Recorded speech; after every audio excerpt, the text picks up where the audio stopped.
Hey guys, if you want to read swashbuckling, tough, manly fiction written by men and for men, you'll want to read novel books. Hi, I'm Gary Lovisi, and this time we're going to take a look at one of the novel books. This is called Chartered Love, and it's by Conrad, and it was published in 1961 by Novel Books. Now, Novel was a sleaze publisher that published a lot of really sleazy books. Books had the appearance of sleazy. They had sexy girls on the cover, and sometimes they had the cover art. The photos were retouched, so they gave them green hair or yellow hair or orange hair, and just kind of really weird designs. Or they had cover art like on this one. Sometimes Bonfils did the cover art, sometimes Sloan, other people. But I came upon this book and I looked at it, and it's just like one of those things where I just said, it might be kind of interesting to look at this and see what it's about. And I read a few pages and I couldn't stop reading it. And I just read the whole thing, and I said, this is a really good book. And this guy is a really good writer, and it's an interesting story. And the thing is, this is a sleaze book, and he wrote some other sleaze books, the novel books only. Of course, none of these are explicit sex in any way.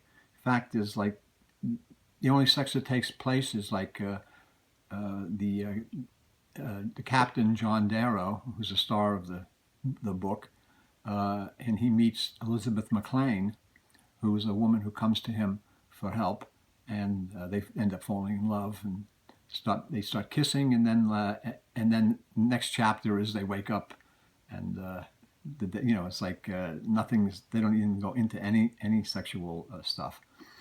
The story is really good though, because Elizabeth is a woman who has found that there was a ship that was sunk before World War II, and this takes place in the Philippines, in that area of the world.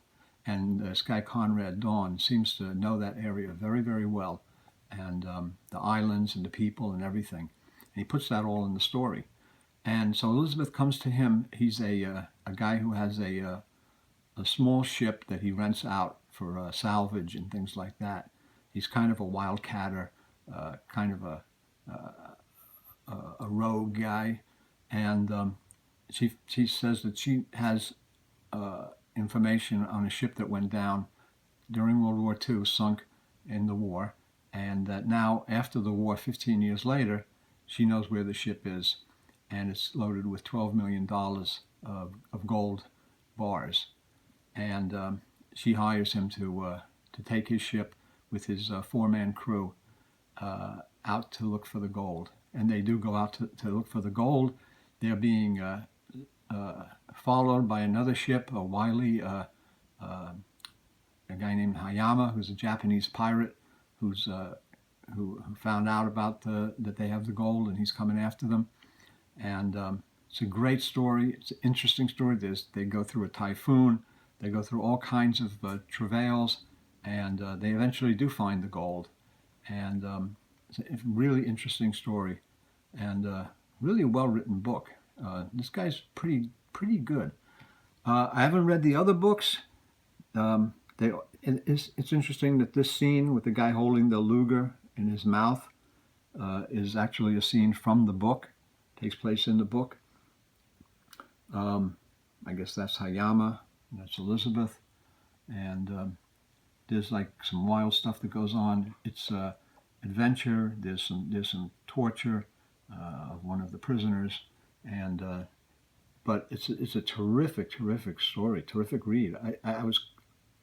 I couldn't believe how good the book was, how interesting it was, how well written it was, and to be in a novel books in this kind of sleazy setting.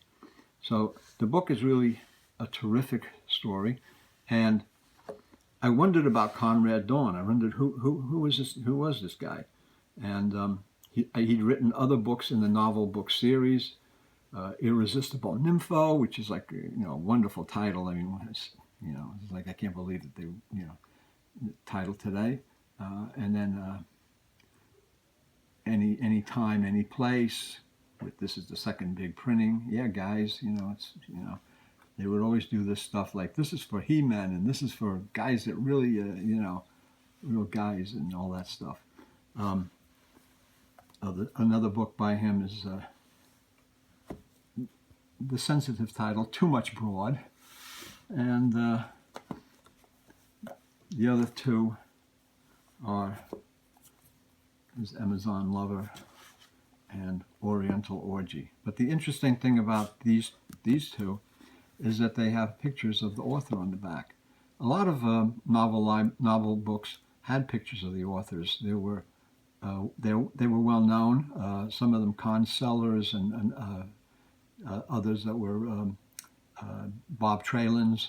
They were known in the kind of lower end market and the sleaze market of paperbacks of the 50s and 60s. And Conrad Dawn seems to be the only books that he published in the series.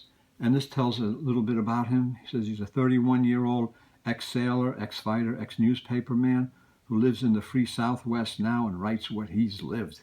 He travels 6 months a year to live more material in his wild books, which is why you men have accepted them so overwhelmingly.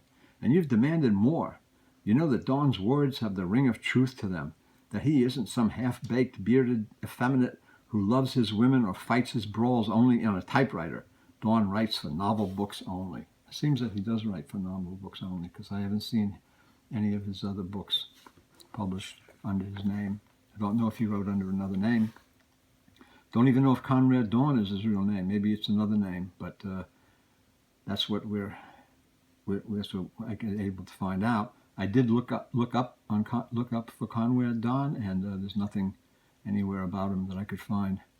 And this earlier book from 1961, Conrad Dawn, writing novels exclusively for novel books, lives in Arizona right now, but he is a 30-year-old guy who made it his business to go around the world more than once.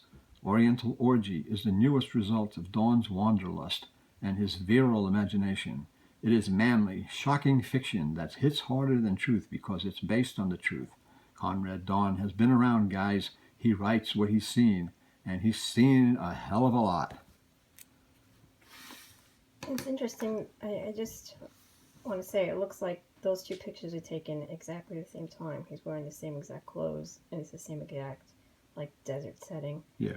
But it almost looks like she's wearing his shirt, too. It's Could be. I mean, Novel Books was a outfit from Chicago. They also published Merit Books. The overhead name of the company was Outfit. Outfit is a good word too. Was Camera Arts, and they were probably connected somewhat with the Chicago outfit. They did the sleaze porn sleaze books in the late 50s, early 60s, out of Chicago. And it's interesting though, because I found that this Charted Love, forgetting about the title of the books, and I don't know if the titles of the other books, forget about the titles, but the writing, and this could have been published today. It's a great pulp novel. It's an adventure.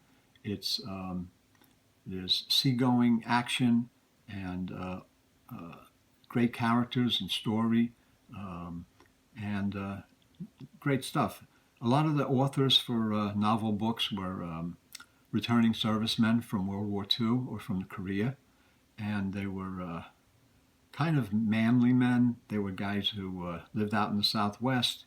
They were more independent. They knew guns, they knew weapons because they used them in the military.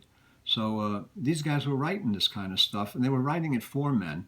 And novel books was they made no bones about it. They were unabashedly directing their books toward men that wanted to read exciting adventure, pulp fiction, with a little dash of sex. And the thing is, the little dash of sex in some of these books is like almost non-existent. Like I say, there's one scene where Captain Darrow and Elizabeth decide that they're attracted to each other. They start making out and kissing, and then it goes to the next chapter, and it's like, when they awoke in the morning, they left and went out of the room. And there's nothing, there's nothing explicit in there at all. Not even, So it's just a good, rousing sea story, in the kind of like a Indiana Jones or that kind of adventure where they're hunting buried treasure and finding gold and fighting pirates, and there's all kinds of things going on, but it's great characters and it's a good story. And I just wanted to mention this because so many books by great writers and popular writers and writers of the moment are always accessed and always promoted and stuff. And I read this book and I said, this book is a really good book, and it's really written very well. This guy had a lot on the ball here, and I think that it deserves to be mentioned. It deserves to have a little bit of notoriety to it because it is good, and he was good, at least in this book, and it deserves it, and I think people should know about it. That's what I wanted to. That's what my aim with a lot of what I'm doing here. I'm kind of rambling and everything, but that's what my aim is doing in doing these videos. I want to kind of turn you on to some new, different things that normally you might not know about, and that you could find of interest. I mean, some of the stuff that in this series, novel books and merit books, there might be some really good stuff in there to read. Obviously, there is, but I've never read this particular author. But there's other authors in the series that are very good and that are well known and collected. So with that, I just wanted to shed some light on this book, Chartered Love by Conrad Dawn. Here he is in Arizona, 31 years old in 1960, 1961. That was 60 years ago. And he wrote a damn good book. So hope you enjoyed this look at Chartered Love. Give us a thumbs up and a like, and we'll see you next time.